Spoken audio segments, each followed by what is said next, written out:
इंतजार का फल, हिंदी मोटिवेशनल कहानी। कहानी का नाम है सब्र का फल मीठा होता है। आपने इस मुहावरे को ज़रूर सुना होगा। चलिए आज हम इस कहानी से जानते हैं कि इसका मतलब क्या होता है। इस कहानी में बताया गया है कि तारों को कैसे ईर्ष्या का भाव उत्पन्न होता है और श्री नारद मुनि उनको कैसे इस मुहावरे का अर्थ समझाते हैं। यह अत्यधिक सुंदर और मोटिवेशनल कहानी है। आप इसे पूरा ज़रूर सुनें। जब सूरज अस्त हो रहा होता है तब हल्की हल्की संध्या से उत्पन्न होती है और चारों तरफ शांत वातावरण जैसा एक अंधेरा सा छा जाता है। सभी जीव जंतु पक्षी अपने निवास स्थान को जाने लगते हैं और हल्की हल्की हवा चलने लगती है। हम जब आसमान की ओर देखते हैं तो सूर्य अस्त होता रहता है। तभी आसमान में तारे टिमटिमाने लगते हैं। कुछ तारे अत्यधिक चमकीले होते हैं परंतु कुछ चमकीले होते हैं। अधिक चमकीले वाले तारों पर हमारी नज़र जल्दी पहुंचती है परंतु कम चमकीले वाले तारों पर हमारी नज़र बहुत कम ही जाती है। इसलिए हम उन पर ध्यान नहीं दे पाते और उनकी सुंदरता फीकी पड़ जाती है। परंतु उन सब में से एक ऐसा तारा होता है जो अधिक चमकीला होता है, जिसके आने से पूरा आसमान जगमगा जाता है।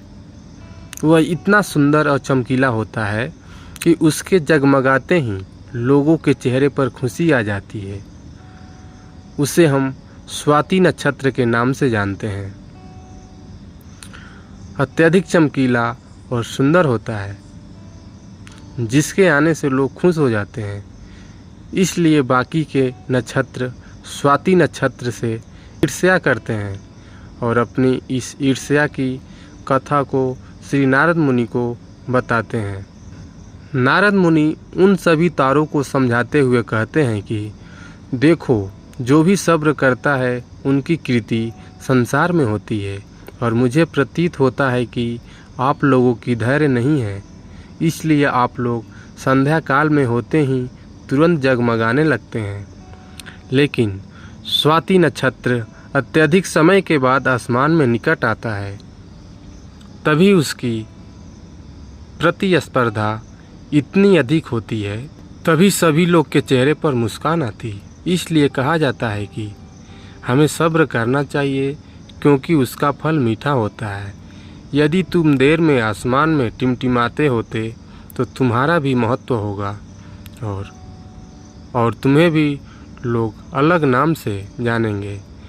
नारद मुनि द्वारा समझाई गई बात सभी तारों को समझ में आ गई। सब्र का फल मीठा होता है, यह बात हम सब जानते हैं और इसे हम लोग ने महसूस भी किया है। मैं हमेशा अपने कार्य को पूरा करने के बाद अपने परिणाम के इंतज़ार में उतावला हो जाता है या फिर अपने आने वाले कार्य को पूरा करने के लिए उतावला हो जाता हूँ, जिससे मेरा आने वाला कार्य बिगड़ जाता है। परंतु मुझे ऐसा नहीं करना चाहिए। मुझे सब्र करना चाहिए उस परिणाम का या उस आने वाले कार्य का, जिसमें मैं उस कार्य को अच्छे से समाप्त करूँ और उसका परिणाम भी अच्छा हो। हम जानते हैं जल्दी में लगाया हुआ निशाना हमेशा अपने गोल से बाहर जाता है। हमें धैर्यपूर्वक उस निशान को भेजना चाहिए, तभी हमें जीवन में सफलता मिलेगी। हमें किसी भी कार्य को धैर्यपूर्वक करना चाहिए, तभी सफलता के दरवाजे खुलते हैं। धैर्य ही ऐसा शस्त्र है जो विकट परिस्थितियों में मनुष्य के मस्तिष्क का संतुलन बनाए रख सकता है और उसको आगे आने वाली चुनौतियों को निपटने के लिए नए मार्ग को बतला सकता है। बड़े बड़े महात्मा और महापुरुषों के द्वारा बताया गया है कि हमें भी किसी कार्य में सफलता पानी है तो उसे चिंता मुक्त होकर करना चाहिए और सब्र करना चाहिए। परिणाम की सफलता अवश्य मिलेगी। हमारी ज़िंदगी छोटे छोटे समय के भागों में बटी हुई है। हमारी ज़िंदगी में कई दिन, कई घंटे, कई मिनट और कई सेकंड होते हैं, परंतु कुछ लोग इसी समय में उन मुकाम को हासिल कर जाते हैं जिसकी उन्हें चाहत होती है। वे समय का सदुपयोग करते हैं और अपने जीवन में सफल हो जाते हैं। तो चलिए इसे मैं एक कहानी के माध्यम से शुरू करता हूँ। एक गांव में एक गरीब आदमी रहता था। उसके घर में उसकी पत्नी और उसकी एक बेटी और एक छोटा बेटा था। उसकी पत्नी दूसरों के घर में काम करके अपने परिवार का खर्च चलाती थी। उसका पति, जिसका नाम रामू था, रामू दिन भर नशे में डूबा रहता था और दूसरों के साथ अपना समय बर्बाद किया करता था। कहीं इधर ताश के पत्ते खेलता तो कहीं उधर लोगों के दरवाजे बैठकर गपशप मारा करता था। अपने परिवार का ख्याल उसे बिल्कुल नहीं था। उसके माता पिता ने उसकी शादी कराकर गलती कर दी थी। बेचारी उसकी पत्नी दिन रात काम करके अपने बच्चों का पेट पालती थी। यदि उसकी पत्नी एक भी दिन काम पर नहीं जाए तो उसके बच्चे भूखे रह जाते थे। इसलिए उसकी पत्नी प्रत्येक दिन दूसरों के वहाँ काम करती थी।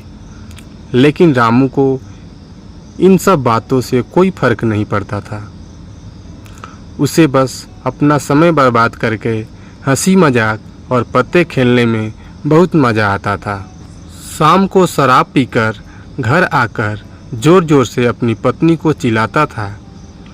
कई बार उसने अपनी पत्नी को मारा भी, लेकिन अब उसकी पत्नी करे तो भी क्या करे।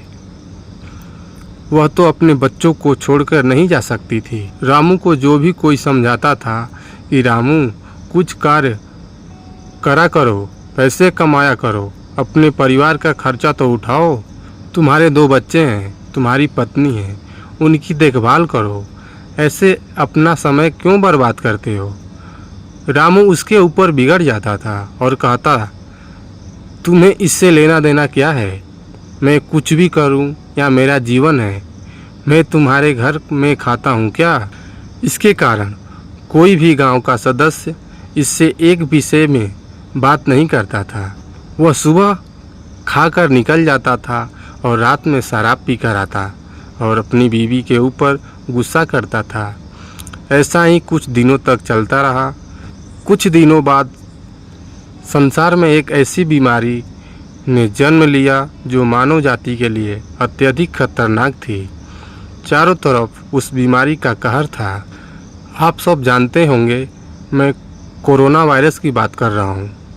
जब सरकार द्वारा लॉकडाउन लगा दिया गया था, तब चारों तरफ लोगों का एक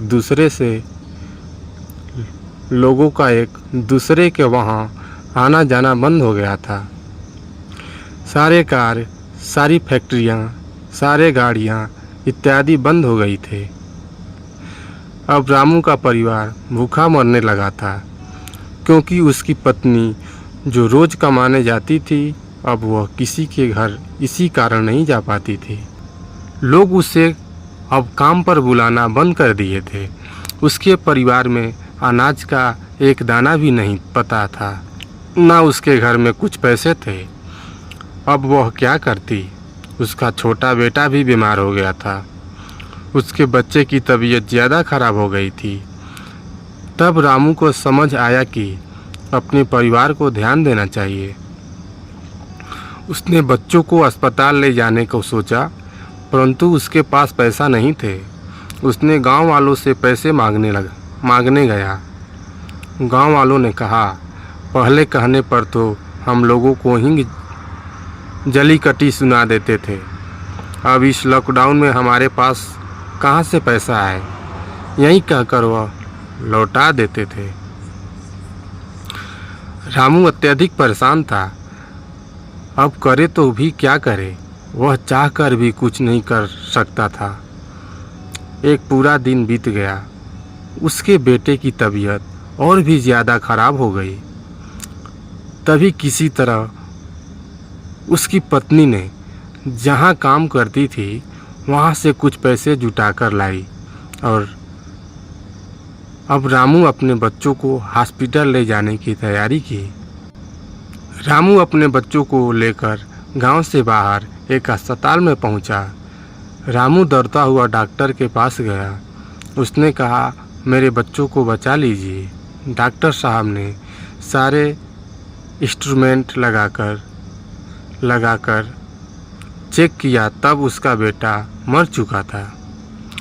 डॉक्टर साहब ने यह बात रामू से कहा, यदि तुम अपने बच्चों को 10-15 घंटे पहले ले आते तो मैं तुम्हारा बच्चों को बचा लेता। मुझे बहुत दुखी होकर कहना पड़ रहा है कि मैं तुम्हारे बच्चों को बचा नहीं सका। यह सुनकर रामू के पैरों तले के नीचे से जमीन खिसक गई। वह रोने लगा। उससे कहने लगा, यह सब मेरी गलती है। मैंने जीवन में कुछ नहीं किया, सिर्फ अपने समय को बर्बाद किया है। यदि आज मेरे पास पैसा हो जाते हैं तो मैं अपने बेटों को हॉस्पिटल जल्दी ला पाता और मेरा बेटा बच जाता। मैंने अपने जीवन में समय को बहुत बर्बाद किया है, लेकिन आज मुझे समय को अहमियत पता चल गई। तो हमें इस कहानी से यह शिक्षा मिलती है कि हमें अपने समय को बर्बाद नहीं करना चाहिए, उसका सदुपयोग करना चाहिए, तभी हमें अपना जीवन में सफलता मिल सकती है। इस कहानी में अगर रामू पहले से काम करता होता तो उसके पास पैसे होते, और पैसे होते तो अपने बेटे का इलाज करा सकते थे, जिससे कि उसका बेटा आज जिंदा होता। मित्रों, हमें हमेशा अपने समय का सदुपयोग करना चाहिए। स्वयं पर विश्वास रखें। जीवन उतार और चढ़ाव से भरा हुआ है। जीवन में परिश्रम तो हर कोई करता है, लेकिन सफलता ज़रूरी नहीं कि हर व्यक्ति को मिल जाए। कुछ लोग निरंतर परिश्रम करते हैं, लेकिन जब उन्हें सफलता मिलने लगती है तो वह स्वयं पर विश्वास रखना छोड़ देते हैं, और फिर उन्हें लगने लगता है कि अब तो उनके जीवन का कोई महत्व नहीं है। दुनिया में कई ऐसे लोग हैं जो सफलता प्राप्त करने के बाद हार मान जाते हैं। जीवन में आने वाली तनिक क्षणों की मुश्किलों से घबरा जाते हैं। ऐसे समय में व्यक्ति को मोटिवेशन कहानी की ज़रूरत पड़ती है, क्योंकि ऐसी कहानियाँ लोगों में आत्मविश्वास जगती हैं और बताती हैं कि जीवन में सफलता प्राप्त करना आसान नहीं है। जीवन में सफलता प्राप्त करना आसान नहीं, लेकिन जो व्यक्ति स्वयं पर विश्वास रखता है, लगातार मेहनत करता है, धैर्य रखता है, एक दिन निश्चित ही वह सफल होता है। दुनिया भर में कई सारी प्रेरणादायक कहानियाँ मौजूद हैं, जिससे आप मोटिवेशनल तो पा सकते हैं। ऐसी ही यह मोटिवेशनल कहानी है, जिसे आप सुनकर आपको स्वयं पर विश्वास होने लगेगा। एक बार एक व्यक्ति जीवन में अपनी असफलताओं से हताश होकर चुपचाप बैठा हुआ था। उसकी निराशा देख भगवान स्वयं उसके सामने प्रकट हुए। उस व्यक्ति ने भगवान से पूछा, मैंने अपने जीवन में बहुत कड़ी मेहनत की, लेकिन मुझे अब तक सफलता नहीं मिली। मैं लगातार असफलता प्राप्त करते जा रहा हूँ। अब आप बताइए कि मेरे जीवन की क्या कीमत है। इस पर भगवान मुस्कुराते हुए उसे एक लाल चमकदार छोटा सा पत्थर थमा दिया। व्यक्ति ने पूछा, इस पत्थर का मैं क्या करूं?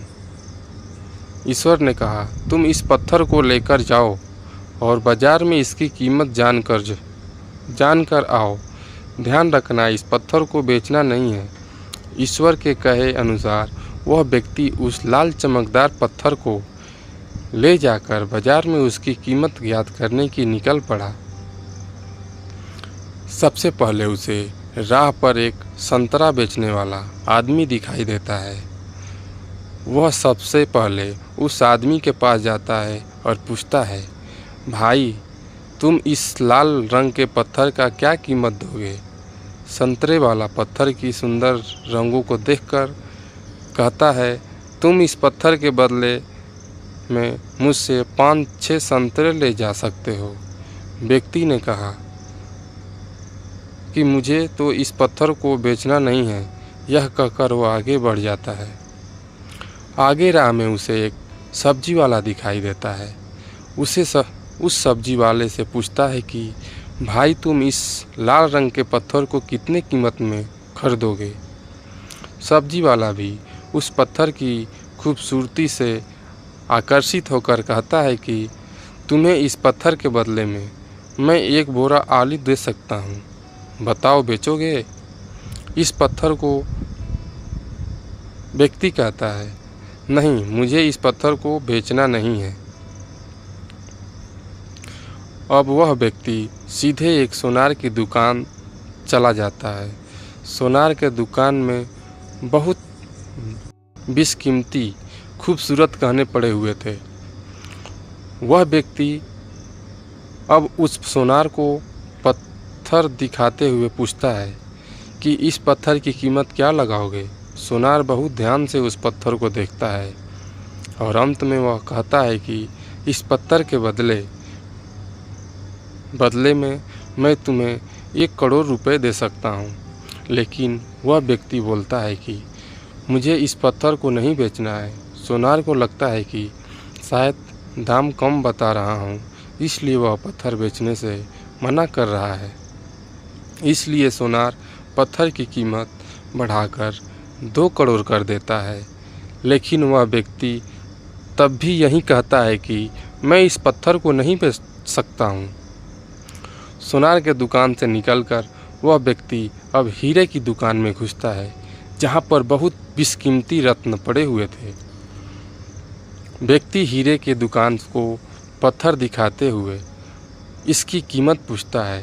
हीरे का व्यापारी लगभग 10 मिनट तक पत्थर को बहुत ही बारीकता से जांच करता है और अंत में वह एक मलमल के कपड़े पर उस पत्थर को रखकर उसके सामने उसका सिर टेक लेता है।